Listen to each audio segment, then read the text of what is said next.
আসসালামু আলাইকুম। আজকে আমি শেয়ার করছি জিরো কস্টে কিভাবে একটা টি অ্যান্ড কফি কর্নার তৈরি করা যায়। সেই ভিডিওটি আজকে আমি তৈরি করেছি। অনেক আপুদের ভিডিও আমি দেখেছি যে একটা টি অ্যান্ড কফি কর্নার তৈরি করতে গিয়ে অনেক টাকাই ইনভেস্ট করেছেন ওনারা, কিন্তু আমি জিরো কস্টে আপনাদের দেখিয়ে দিচ্ছি। আমার বাসায় যা কিছু ছিল তা দিয়েই আমি একটা টি অ্যান্ড কফি কর্নার তৈরি করেছি। চলুন দেখি মূল ভিডিওতে চলে যাই। আর কেমন হয়েছে আমার এই টি অ্যান্ড কফি কর্নারটি অবশ্যই আমাকে জানাবেন। জায়গা স্বল্পতার কারণে আসলে আমি এই টি অ্যান্ড কফি কর্নারটা পার্মানেন্ট রাখতে পারি না। যে জায়গাটুকু আপনারা দেখতে পাচ্ছেন এই জায়গাটুকুতে আমি কিন্তু আমার ভিডিওগুলো তৈরি করি। যে সকল ভিডিও রেসিপি আপনাদের সাথে আমি শেয়ার করে থাকি সেই ভিডিওগুলো একটু কাটা বাছা করতে গেলে আমার এই জায়গাটুকু প্রয়োজন হয়। তো চলুন প্রথমেই চলে যাই। আমি কিছু বয়াম এখানে পরিষ্কার করে নিব। এগুলো দেখতেই পাচ্ছেন স্টিকার লাগানো, সবগুলোই কিন্তু ফস্টার ক্লার্ক অর্থাৎ ট্যাঙ্গের বিভিন্ন ফ্লেভারগুলো, আর একটা হচ্ছে কফি ম্যাটের, আর হচ্ছে নাটেলার বয়ম। তো এগুলো আমি প্রথমে কি করেছি, ফুটন্ত গরম পানিতে 10 মিনিটের মতো ভিজিয়ে রেখেছি। আর এই যে এখন দেখতেই পাচ্ছেন যে স্টিকারগুলো একটু নরম হয়ে গিয়েছে। আমি এই স্টিকারগুলো এখন একটি চাকুর সাহায্যে সবগুলো ঘষে ঘষে তুলে নেব। আমার এই চ্যানেলে কিন্তু আগে আমি রেসিপি শেয়ার করেছি, এখন আমি সব ধরনের ভিডিও শেয়ার করি, অর্থাৎ কিচেন রিলেটেড ভিডিওগুলা। আপনারা যদি আরও কোনো ভিডিও দেখতে চান অবশ্যই আমাকে কমেন্ট করতে পারেন। আমি আপনাদের মতামতের গুরুত্ব দিয়ে কিন্তু ভিডিওগুলো তৈরি করে থাকব। যে সকল আপুরা আমার এই সকল ভিডিওগুলো পছন্দ করেছেন তারা অবশ্যই আমার এই ভিডিওগুলো পার্ট বাই পার্ট দেখে নেবেন। আমি কিন্তু একটা ভিডিওর সাথে আরেকটা ভিডিও রিলেটেড রেখেই মেক করে থাকি। আর একটা ভিডিও তৈরি করতে গেলে কিন্তু আমার অনেকটাই সময় লেগে যায়। যেমন এই ভিডিওটা তৈরি করতে আজকে আমার সারাদিনই সময় লেগে গিয়েছে। আমি যে শুধু এই কাজগুলোই করেছি তা না, যেহেতু আমি পরিষ্কারের কাজে নেমেছি আমি অনেকগুলো জিনিসই কিন্তু পরিষ্কার করেছি। তো সেগুলো আস্তে আস্তে আপনাদের সাথে আমি ভিডিও শেয়ার করব। এখানে কিছু খাবারের সোডা নিয়ে নিয়েছি আর দিয়ে দিচ্ছি সয়াবিন তেল। আপনারা যে কোনো তেল দিতে পারেন। এই তেল এবং খাবারের সোডার মিশ্রণ দিয়ে এখন আমি বয়ামে লাগাবো। কারণ হচ্ছে যে স্টিকারগুলো আমি চাকু দিয়ে তুলে নিয়েছি, আপনারা দেখতে পাচ্ছেন এই স্টিকারগুলোর নিচে যে আঠা ছিল সেই আঠাটা এখন তুলতে হবে। আঠাগুলো কিন্তু বয়ামে লেগে আছে। তো এখন এই সোডা এবং তেলের মিশ্রণটা আমি সেই আঠার উপরে খুব ভালো করে লাগিয়ে দিচ্ছি। এবারও আমি 10 মিনিটের মতো এভাবে লাগিয়ে রেখে দিব। কাজটা দেখতে কিন্তু খুবই সাধারণ মনে হচ্ছে এবং মনে হচ্ছে যে খুবই সহজ। না আপুরা, আপনারা যখন আপনাদের বাসায় এ ধরনের বয়ামগুলো রিসাইকেল করে থাকবেন তখন বুঝতে পারবেন যে আমার আজকের কষ্টটা কতটুকু। আর এই যে চায়ের কাপগুলো সাধারণত আমার বাসায় কিন্তু হেল্পিং হ্যান্ড এগুলো ধোয়া মোছা করে, আর আমার মেয়ে আমার হাজব্যান্ড যারা যারা চা খায় তারা কোনো রকম ধুয়ে রেখে দেয়। তো এতে করে কিন্তু কি হয়েছে, কাপগুলোর ভিতরে একটু একটু দাগ পড়ে গিয়েছে। আর যদি আমি একা হাতে এই কাজগুলো করে থাকি আমার চায়ের কাপে কোনোদিনও দাগ পড়বে না বা কোনো একটা বয়াম ময়লা থাকবে না। তো আমি ইউটিউবার, আমার সবগুলো কাজ কিন্তু একা হাতে করা সম্ভব হয়ে ওঠে না। আমার চ্যানেল বেশি এবং পেজ বেশি, আমাকে কাজও করতে হয় বেশি। তো ভিনেগার এবং সোডার মিশ্রণে আমি কিন্তু এই কাপগুলো পরিষ্কার করে নিচ্ছি। আর আপনারা কিন্তু আপুরা গ্লাভস পরে নেবেন। আমি কিন্তু গ্লাভস পরতে পারি না, আমার একটু অ্যালার্জির প্রবলেম, রাবারের কোনো কিছু ধরতে পারি না আর এরকম মাজা ঘষাও করতে পারি না। তবু আজকে একটা ভিডিও তৈরি করতে গিয়ে আমি আজকে মোটামুটি খালি হাতেই কিন্তু খাবারের সোডা এবং লিকুইড ভিনেগার এই সকল কিছু হাত দিয়ে ধরেছি। তারপরে কিন্তু আমার একটু সমস্যা হয়েছে, হাতটা একদম খসখসে হয়ে গিয়েছিল আর চামড়া ওঠা শুরু হয়েছে। তা আমি কি করেছি, নিভিয়া সফট যে ক্রিমটা আছে সেটা পুরো হাতে লাগিয়ে রেখেছি। একদিন পুরো লাগিয়ে রেখেছি, তারপরের দিন থেকে আমার হাতটা সফট হয়ে গিয়েছিল।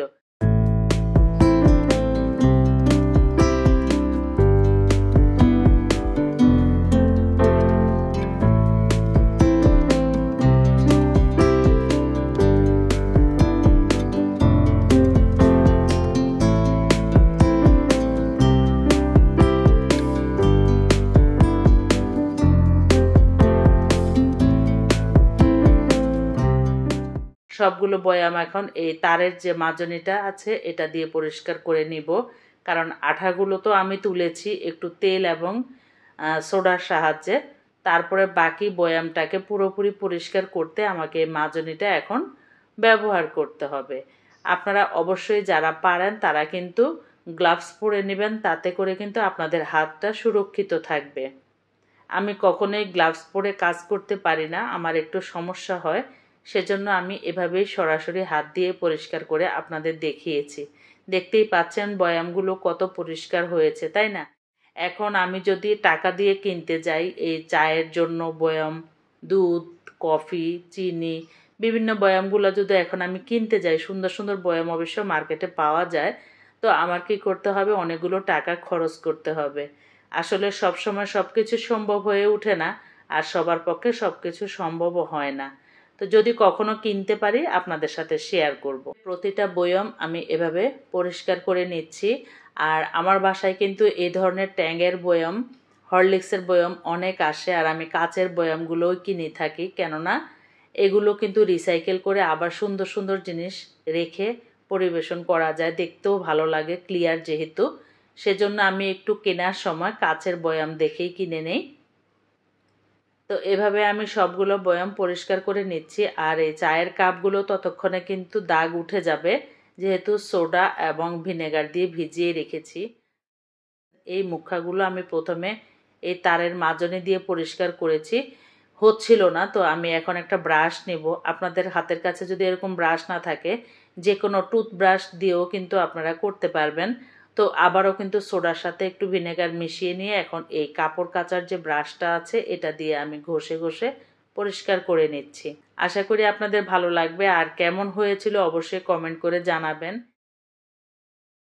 এভাবে প্রতিটা মুখার ভিতরে কিন্তু কাগজের একটা বর্ডার ছিল, সেটা আমি খুলে ফেলে দিয়েছি, আমার কাছে ভালো লাগে না।